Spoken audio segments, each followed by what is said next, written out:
She still refuses to watch this one episode that was filmed by Angie Dickinson in 1959. On September 30, 1931, Angie Dickinson was born in Colm, North Dakota. She goes by Angeline Brown. The second of 4 girls born to Fred Rica and Leo Henry Brown was named Angie. She was raised in a modest household. When Angie was 10 years old, her father, who owned a newspaper in a small town during the Great Depression, relocated the family to Burbank, California, in pursuit of better employment opportunities. Although it wasn't immediately apparent, this significant step would allow Angie to finally enter the entertainment industry. Since her father was a writer, Dickinson spent her early years concentrating on her studies and developing an interest in the craft. Bellerine Jefferson High School in Burbank was her first destination after graduating from high school. After that, she pursued a business degree at Glendale Community College and subsequently Immaculate Heart College in Los Angeles. She initially desired to work as a reporter or writer. But when she impulsively entered a local beauty pageant in 1953 and advanced to the Miss America preliminary competition finals, fate intervened. She soon landed tiny TV roles, and casting directors were captivated by her innate charisma and gorgeous appearance. Angie Dickinson gained notoriety gradually but steadily. She debuted in the Warner Brothers crime drama Lucky Me in 1954. After that, she starred in several westerns, which turned into her first characteristic look. She frequently portrayed strong, self-reliant women who didn't conform to the damsel in distress trope. She made her breakthrough in 1959 in the well-known western Rio Bravo, directed by Howard Hawks and starring her, Dean Martin, and John Wayne. Dickinson competed against 2 of the top male stars in Hollywood as Feathers, a flirtatious but astute gambler. She displayed the combination of attractiveness and intelligence that would later become her signature in this way. In the 1960s and 1970s, Angie Dickinson established herself as a more reliable lead in films and television series. She appeared in a variety of films, including the chic heist film Ocean's 11, 1960, starring Frank Sinatra and the Rat Pack, and the tense psychological thriller The Killers, 1964. She and Sinatra became good friends, which heightened her appeal as a stunning individual who seemed to blend in well with Hollywood and affluent social circles. Dickinson, despite being a star, was never merely attractive to look at. Her ability to display a variety of emotions pleased the directors. Although she was praised for her depth and vulnerability on screen, her most well-known and significant role was that of Sergeant Suzanne Pepper Anderson in the 1974 television series Policewoman. The show, which lasted until 1978, was considered innovative since it was extremely uncommon at the time to have a woman portray an actual police officer on television. Dickinson's portrayal of the harsh yet compassionate detective garnered her critical acclaim, a Golden Globe Award, and multiple Emmy nominations. More significantly, she demonstrated that a woman could manage a significant event by herself and inspired an entire generation of women to pursue careers as police officers. More police and action series featuring female leads were made possible by Policewoman. In her senior years, Dickinson continued to be revered and admired in Hollywood. She continued to appear sporadically until the 1990s and early 2000s, starring in films such as Dressed to Kill, 1980, where critics praised her portrayal of a sexually unsatisfied housewife. She appeared as a guest on TV shows and in Brian De Palma's 2001 film Big Bad Love. During a Family Guy cameo, she demonstrated her humor and self-awareness. As she grew older, Dickinson maintained the grace that made her a fashion icon. She frequently attended award events and film retrospectives to receive recognition for her innovative work in television and film. Angie Dickinson is regarded as a true leader today. By demonstrating that female characters might be complex, powerful, and crucial to a story's plot, she altered the way women are portrayed in the media. The women who followed her, such as Mariska Hargitay in Law and Order, SVU, and Sharon Gless in Cagney and Lacey, are examples of her influence. She demonstrates that intelligence and beauty are not mutually exclusive and that long-term success requires more than just physical attractiveness. It all boils down to talent, flexibility, and the courage to play roles that defy expectations. Angie Dickinson's first husband was Gene Dickinson. Gene's muscular build and amiable demeanor made him stand out on the field as a collegiate football player. When they were married in 1952, Gene had recently transitioned from sports to electronics work, and Angie was just beginning to create a name for herself in Hollywood.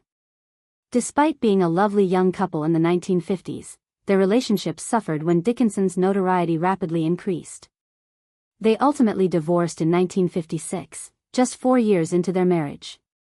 Despite their divorce in 1960, Angie chose to continue using her marital name, Dickinson, despite the fact that she was no longer with him.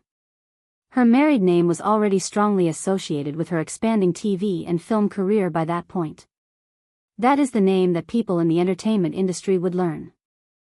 Angie Dickinson also developed a close relationship with renowned politician and economist John Kenneth Galbraith and his wife Catherine during this period. Angie was introduced to a world of politics, diplomacy, and international affairs through the Galbraiths, who were popular in intellectual and political circles.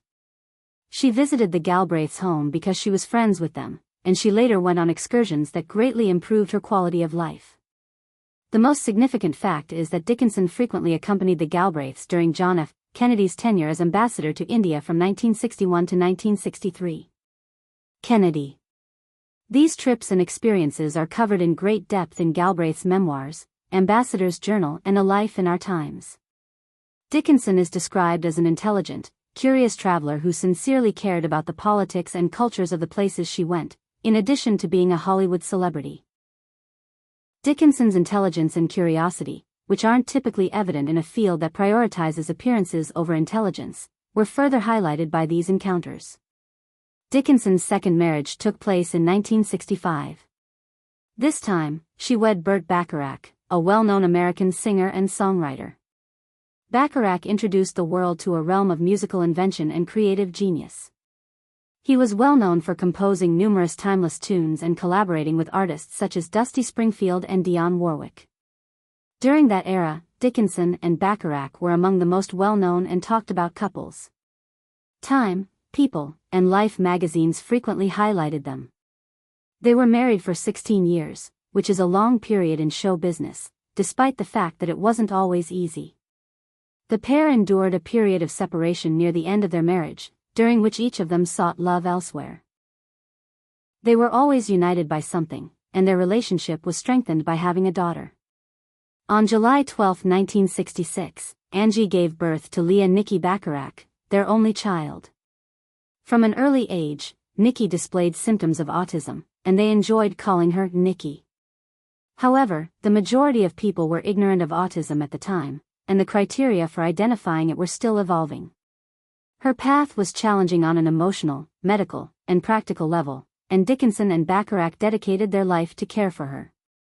Because of her mental health issues and the limitations imposed by her circumstances, Nikki's life was difficult. Despite missing numerous opportunities to work, Angie took on the role of primary caregiver and advocate for her daughter. On January 4, 2007, Nikki tragically took her own life at the age of 40. She left behind distraught parents who had put a lot of effort into providing her with safety and comfort. Dickinson would never fully recover from this loss, which she subsequently described as the worst thing that had ever happened to her. In 2023, Burt Bacharach passed away. His life and activities were greatly influenced by the lives of their daughter.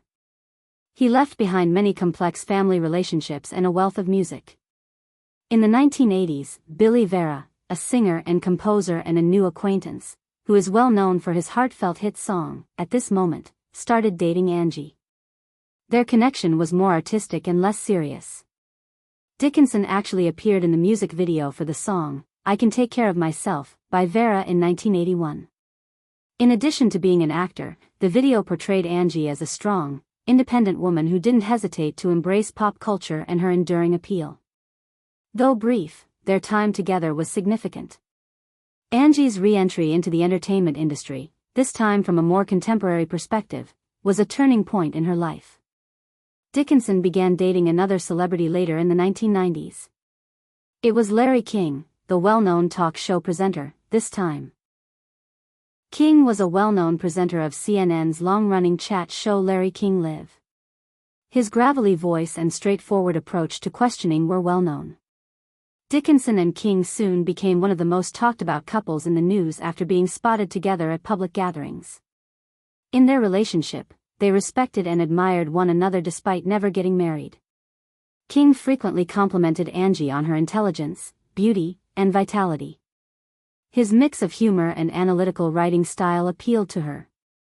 Despite their breakup, they remained friends and spoke well of one another in interviews. Famous actor Angie Dickinson has stated that she still refuses to watch Rio Bravo, the 1959 Western classic that was a significant turning point in her career, despite the fact that it was released decades ago.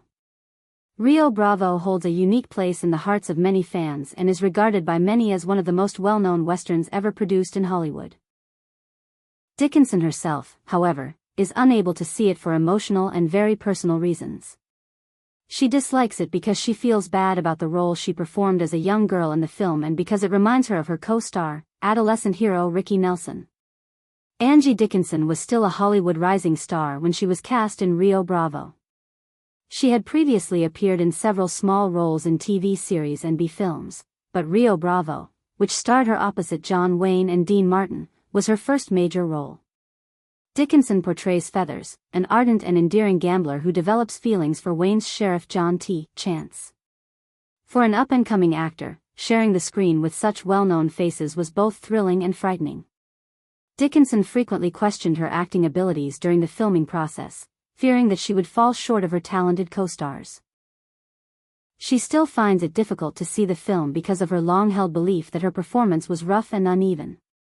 However, Rio Bravo's self-criticism is only one aspect of her inner complexity. Ricky Nelson's passing prevents Angie Dickinson from seeing the film. Nelson portrayed Colorado Ryan, a talented teenage marksman who joins Wayne and Martin's cast. At the time, Nelson was just 18. Nelson's music career and role on the family sitcom The Adventures of Ozzie and Harriet had already made him well known at the time of filming. Despite their different ages, Dickinson was in her late 20s. Because they were all working on the same high-profile, high-budget Hollywood film, they grew close and trustworthy on set. Over the years, Dickinson has spoken fondly and nostalgically about Ricky Nelson. She has frequently described him as a lovely, gentle man who was a pleasure to be around due to his unassuming charm and innate talent. Dickinson will never forget how tragically he passed away in a plane tragedy in 1985 at the age of 45. Additionally, viewing Rio Bravo would entail hearing and seeing the face and voice of a young man who appears to be trapped in a bygone era. She remembers him as a brilliant star who passed away too young in addition to being a co-star.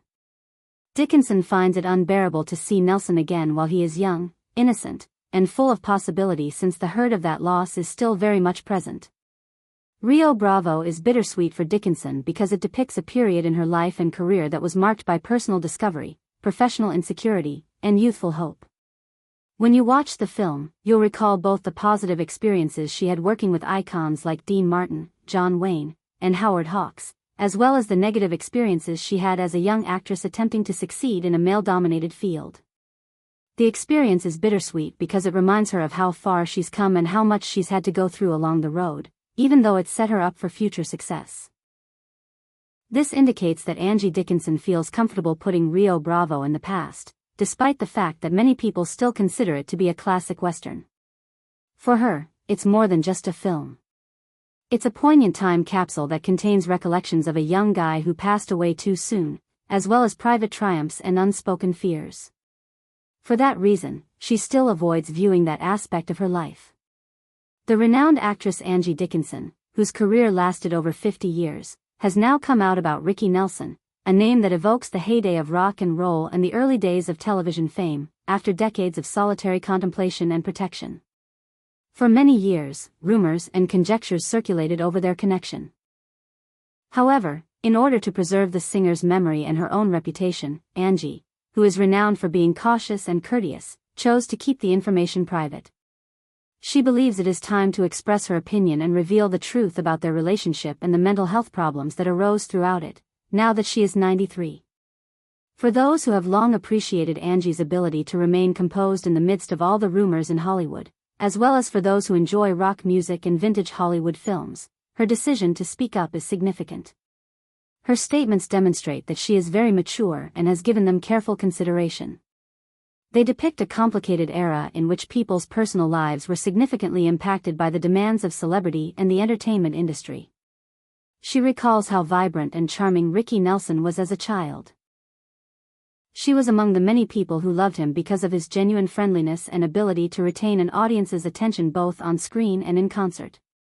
However, Angie also discusses the negative aspects of life, such as the loneliness that comes with celebrity, the pressures of being a celebrity, and the heartaches that accompany loving someone who is constantly in the spotlight. She describes how they connected deeply and intricately after meeting at a pivotal moment in their personal and professional lives. She discusses their issues, miscommunications, and the intense love that remained between them long after their breakup in her writing. Angie honors Ricky Nelson by finally discussing it, not only as a well-known performer but also as a person who, like everyone else, struggled with love, grief, and the pursuit of meaning. As Angie recalls these memories, she also recognizes how the silence has impacted her own life, how repressing her emotions has altered her experiences, and how it has, in some ways, served as a kind of self-defense and survival. She views vulnerability as a strength now that she is older and has more life experience. This enables historians and fans to glimpse the true person behind the picture and the headlines. This unique glimpse into her heart and thoughts serves as a powerful reminder of how difficult relationships can be, particularly for celebrities who are always in the spotlight. Lastly, Angie Dickinson showed courage and kindness by speaking up. It demonstrates her strength and her sincere desire to speak the truth. It challenges us to consider what we believe to be true about the lives of well-known individuals and inspires us to be compassionate and understanding rather than speculating. Through her words, Ricky Nelson's memories is given a new shape. One that celebrates his extraordinary abilities as well as the complex and frequently hidden feelings that influenced his life and the lives of those close to him.